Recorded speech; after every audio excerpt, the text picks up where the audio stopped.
Hello everyone. We are here with Professor Sudhir Chandra.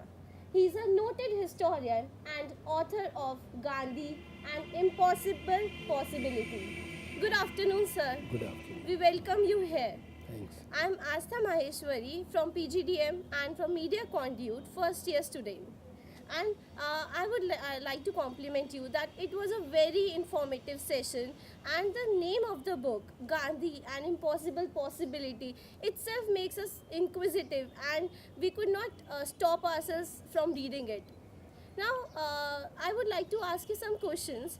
That in one of the interview, you mentioned that Gandhiji expressed himself in a more simplified manner, and how, as an MBA student, we can instill some of the qualities and values that Mahatma Gandhiji possessed in a more simplified manner.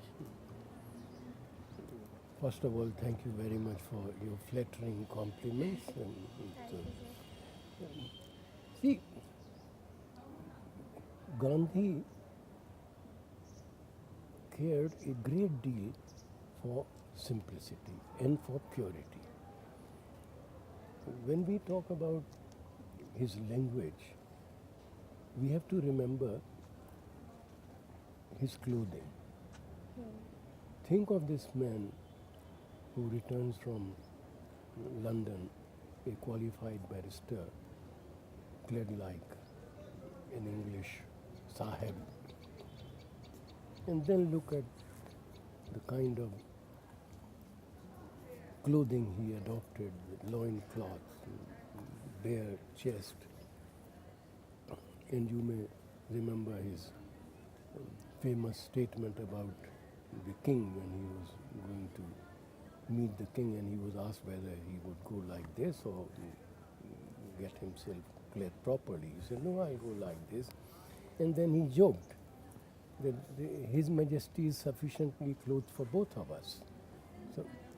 So the idea was to, or let me put it differently, Gandhi actually cultivated a poetics of poverty. So be it language, be it lifestyle, minimize your needs and never two words where one would suffice. Besides, when he used a word, he meant it. I remember a Prarthana Pravachan where he says, मैं एक एक शब्द ईश्वर से डर के बोलता हूँ. Now this concern lest I say something which I don't mean. So what is the word? Yeah, there is an extraordinary transparency in his language. You know, we never, or not never, we often ignore the relationship between our thought and our expression. Do we really ask, is this what I meant when I said that? Assuming that we are not lying. So even when we are telling the truth, are we sure that what we were thinking is what we are saying?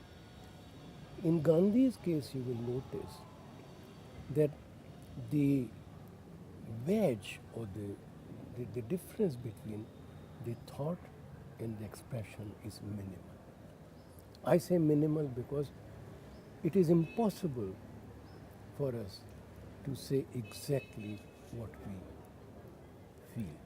So here was a man who had made it a point. It was a matter of principle, fundamental principle, not to say what he did not mean. Yes, sir, I totally agree with you. And in fact, I remember a quote that he gave that our planet is enough to meet everyone's need, but not everyone's greed. So this was a quotation given by Mahatma Gandhi. And next, I would like to know that what was the early life experience that hit you, that learned, that gave you learning, that that language and writing has immense power. What was the early life experience? My own or in relation Ye- to Gandhi? What was your early life See, experience? I'm glad you asked that question. So, when I'm a historian, as you Yes. have introduced me. When I started writing my doctoral dissertation, I collected all my notes, and I was doing it in the late 60s when you didn't have computers. So I would have my notes on cards, and all cards would be classified depending upon various topics or subtopics of my dissertation. And when I began writing my dissertation, the first thing which struck me was, am I reproducing what my notes are saying, or am I intervening and saying something other than what there is in my notes? Or if not other than, then more than what the notes. And since then, I have become so alert to what I say. So, and it's been what, almost 50 years now. For 50 years, I have been aware of the, let me use the word shadow. A shadow invariably falls between your thought and your expression. And the more we are aware of this shadow, the greater the possibility of the shadow becoming narrower. I've been pretty conscious of this. Right, sir. I would like to know more about the book. So, can you please share some of the context of the book that the viewers can see and go through about it, and rather than just going blankly while purchasing the book, they should know something about the book. So, can you share some context of the book with This all the Gandhi viewers? book. Yes, sir. See, Yes, sir. I was working on conversion to Christianity Yes, sir. in India, and there was a reference to something which Gandhi had said with regard to religious conversion. Now, as a good researcher, I decided to requisition that book in which Gandhi's quotation, from which Gandhi's quotation had been given.